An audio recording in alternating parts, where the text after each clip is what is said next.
அணுசக்தி பேச்சுவார்த்தைகளை நடத்துவதற்கான ஓமானின் முன்மொழிவுக்கு ஈரான் ஒப்புதல். இஸ்ரேலை கண்டிக்கும் பல நாடுகள். இஸ்ரேல் தனது தூதரகங்களில் பாதுகாப்பை அதிகரிக்கும் நெதன்யாகுவின் அலுவலகம் அறிக்கை. இஸ்ரேல் மீது ஏவுகணைகளை தொடர்ந்து வீசும் கவுதிகள். இதற்கு முன்னர் நீங்கள் உங்களுடைய சேனலை தினமும் பார்வையிடும் பார்வையாளரா அல்லது புது பார்வையாளரா என்பதை கீழே இருக்கும் கமெண்ட்ஸ் பக்கத்தில் மறக்காம பதிவிடுங்க. அத்துடன் முதன்முறையாக எங்களுடைய சேனலை பார்வையிடுகிறீர்கள் என்றால் சப்ஸ்கிரைப் பண்ணி உங்கள் ஆதரவை வழங்குங்க. வாங்க காணொளிக்குள் போகலாம். உலகெங்கிலும் உள்ள இஸ்ரேல் தனது தூதரகங்களில் பாதுகாப்பை அதிகரிக்கும் என்று நெதன்யாகுவின் அலுவலகம் ஒரு நீண்ட அறிக்கையை வெளியிட்டுள்ளது. துப்பாக்கிச் சூட்டை தொடர்ந்து இஸ்ரேலிய அரசியல்வாதிகள் ஒருவரையொருவர் தாக்கிக் கொள்கின்றார்கள். தீவிர வலதுசாரி உறுப்பினர்கள் தீவிர இடதுசாரி உறுப்பினர்களை குற்றம் சாட்டுகின்றார்கள். அவர்களின் சொல்லாட்சியே இந்த வகையான சம்பவங்கள் நடைபெறுவதற்கு காரணம் என்று கூறுகின்றார்கள். இடதுசாரி உறுப்பினர் ஜார்ஜர் கொலோனை பெசலெல் ஸ்மோட்ரிச் குற்றம் சாட்டுகின்றார். அவரது சொல்லாட்சியே இந்த வகையான வன்முறையை தூண்டுகிறது என்று கூறுகிறார். ஆனால் உண்மையில் இஸ்ரேலிய பொதுமக்களிடையேயும் உலகெங்கிலும் பிரபலமடையாத இந்த வலதுசாரி அரசாங்கமே இந்த வகையான வன்முறை செயல்களுக்கு காரணம் என்று கோலன் கூறுகின்றீர்கள். விசாரணையின் ஒரு பகுதியாக அடுத்து என்ன நடக்கப் போகிறது என்பது குறித்து கேள்விகளுக்கு பதிலளிக்க இஸ்ரேலிய வெளியுறவு அமைச்சகம் விரைவில் ஒரு செய்தியாளர் சந்திப்பை நடத்தும் என குறிப்பிட்டுள்ளது. இந்த நிலையில் பாலஸ்தீன கைதிகள் சங்கத்தை மேற்கோள் காட்டி வபா கூறுகையில் இஸ்ரேலிய படைகள் நேற்றிரவு ஆக்கிரமிக்கப்பட்டு மேற்கு கரையின் பல்வேறு பகுதிகளைச் சேர்ந்த 25 பாலஸ்தீனியர்களை கைது செய்ததாக கூறுகிறார். சமீபத்திய கைதி பரிமாற்ற ஒப்பந்தத்தின் ஒரு பகுதியாக விடுவிக்கப்பட்டு பல கைதிகளும் இதில் அடங்கும் என்று PPS தெரிவித்துள்ளது. அக்டோபர் 2023 முதல் ஏப்ரல் 2025 வரை பாலஸ்தீன அரசியல் கைதிகளின் எண்ணிக்கை இரட்டிப்பாக்கி 5250 கிட்டத்தட்ட 10,000 உயர்ந்துள்ளது. பாலஸ்தீன கைதிகள் மற்றும் முன்னாள் கைதிகள் விவகார ஆணையத்தின்படி 1967 முதல் இஸ்ரேலிய படைகள் 1 மில்லியன் பாலஸ்தீனியர்களை அல்லது பாலஸ்தீன மக்கள் தொகையில் தோராயமாக 20% தடுத்து வைத்துள்ளன. புள்ளி விவரங்களின்படி இதன் பொருள் ஒவ்வொரு 5 பாலஸ்தீனியர்களில் ஒருவர் தங்கள் வாழ்க்கையின் ஒரு கட்டத்தில் சிறையில் அடைக்கப்பட்டுள்ளனர். நிலையில் ஏமனிலிருந்து ஏவப்பட்ட ஏவுகணையை இடைமறிக்கப்பட்டு சைரன்கள் ஒலித்ததாக இஸ்ரேலிய ராணுவம் தெரிவித்துள்ளது. இந்த அறிக்கை இன்று காலை ஏமனிலிருந்து வந்து மற்றொரு ஏவுகணையை இடைமறித்ததாக கூறியதிலிருந்து வேறுபட்டது. இது கவுதிகளால் ஏவப்பட்டதாக கூறியது. இன்றைய அறிக்கைகள் திங்கள் மற்றும் கடந்த வியாழக்கிழமைகளில் நடந்து இதே போன்ற சம்பவங்களை தொடர்ந்து வருகின்றன. செங்கடலில் கப்பல் மீதான தாக்குதல்களை நிறுத்த அமெரிக்காவுடன் போர் நிறுத்தத்திற்கு ஒப்புக்கொண்ட போதிலும் காசாவில் உள்ள பாலஸ்தீனியர்களுடன் ஒற்றுமையாக இருப்பதாக கூறும் பிரச்சாரத்தில் ஏமனின் கவுதிகள் இஸ்ரேல் மீது ஏவுகணைகளை தொடர்ந்து வீசி வருகின்றனர்.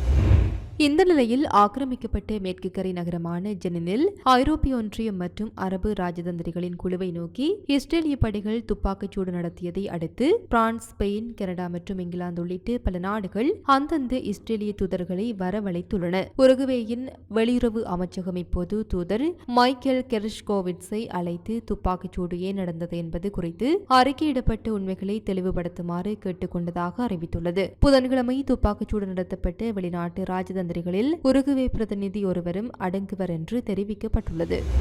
இந்த நிலையில் ஆக்கிரமிக்கப்பட்ட மேற்கு கரையில் உள்ள ஜெனின் அகதிகள் முகாமிற்கு சென்ற தூதர் குழுவை நோக்கி இஸ்ரேலிய ஆயுதப்படைகள் துப்பாக்கிச்சூடு நடத்தியதை அடுத்து ஒரு டஜன் நாடுகளைச் சேர்ந்த அரசாங்கங்கள் இஸ்ரேலை கண்டித்துள்ளன. இஸ்ரேலிய தூதர் அழைக்கப்பட்டதாகவும் புதன்கிழமை நடந்து துப்பாக்கிச்சூடு குறித்து உடனடி விளக்கம் மற்றும் முழு விசாரணை நடத்தப்படும் என்று எதிர்பார்ப்பதாகவும் கனடிய பிரதமர் மார்க் கார்னி கூறினார். இது முற்றிலும் ஏற்றுக்கொள்ள முடியாதது என்று அவர் விவரித்தார். நடந்த வியன்னா ராஜதந்திர உறவுகள் தொடர்பான மாநாட்டின் பிரிவு 29 விதிகளை மீறுவதாகவும் இது ராஜதந்திர முகவர்களின் மீற முடியாத தன்மையை நிலவுகிறது என்று மெக்சிகோவின் வெளியுறவு அமைச்சகம் தெரிவித்துள்ளது. இஸ்ரேல் உட்பட மேற்கூறிய மாநாட்டின் அனைத்து மாநில கட்சிகளும் அதை மதிக்க கடமைப்பட்டுள்ளன என்று அமைச்சகம் தெரிவித்துள்ளது. டென்மார்க்கின் வெளியுறவு அமைச்சர் லாஸ்லோகே ராஸ்முஷன் இஸ்ரேல் எச்சரிக்கை துப்பாக்கிச்சூடு என்று விவரித்து துப்பாக்கிச்சூடு எங்குமிடமில்லை, முற்றிலும் ஏற்றுக்கொள்ள முடியாதது என தெரிவித்துள்ளார்.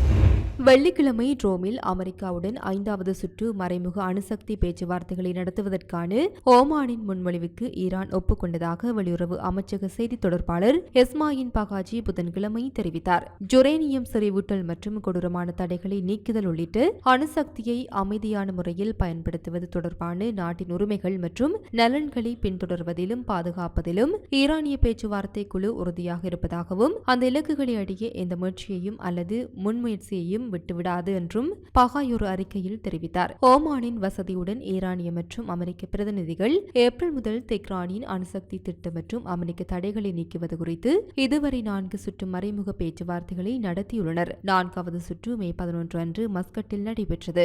சமீபத்திய நாட்களில் அமெரிக்க அதிகாரிகள் பலமுறை ஈரான் யுரேனியம் செறிவூட்டலை முற்றிலுமாக நிறுத்த வேண்டும் என்று கோரினர்.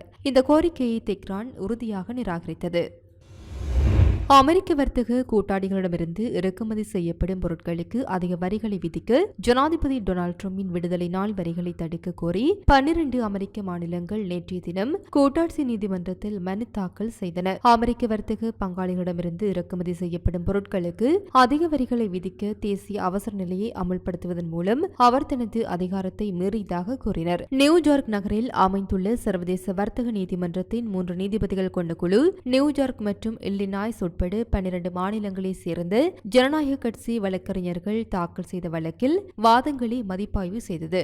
சர்வதேச அவசர பொருளாதார அதிகார சட்டத்தை ட்ரம்ப் தவறாக புரிந்து கொண்டு அதை வரிகளை விதிக்க ஒரு வெற்றி சோதனையாக பயன்படுத்தியுள்ளார் என்று அந்த மாநிலங்கள் வாதிட்டன. வரும் வாரங்களில் தீர்ப்பு எதிர்பார்க்கப்படுகின்றது. கெண்டக்கி குடியரசுக் கட்சியை சேர்ந்த செனட்டர் ட்ரான் பால் சமீபத்தில் ஏபிசிக்கு அளித்த பேட்டியில் ட்ரம்பின் ஆக்கிரமிப்பு வரி உத்தியை தாக்கி அது பொருளாதார தவறு என்று கூறி காங்கிரசின் ஒப்புதல் இல்லாமல் வரிகளை அமுல்படுத்துவதற்கான ஜனாதிபதியின் முடிவை எதிர்த்தார். ஏப்ரல் 2 அன்று அறிவிக்கப்பட்ட ட்ரம்பின் பரஸ்பர வரி கொள்கை விடுதலை நாள் என்று அழைக்கப்படுகிறது.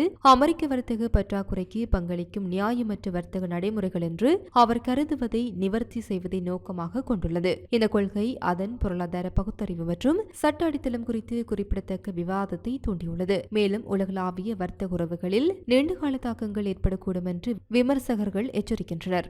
இது போன்ற பல செய்திகளை தெரிந்து கொள்ள நம்முடைய சமூக மீடியா யூடியூப் சேனலை சப்ஸ்கிரைப் செய்து அருகில் உள்ள பெல் பட்டனை கிளிக் செய்யுங்கள். மேலும் செய்திகளை உடனுக்குடன் தெரிந்து கொள்ள சமூகமீடியா.com என்ற இணையதளத்தின் வாயிலாக எங்களுடன் இணைந்திருங்கள்.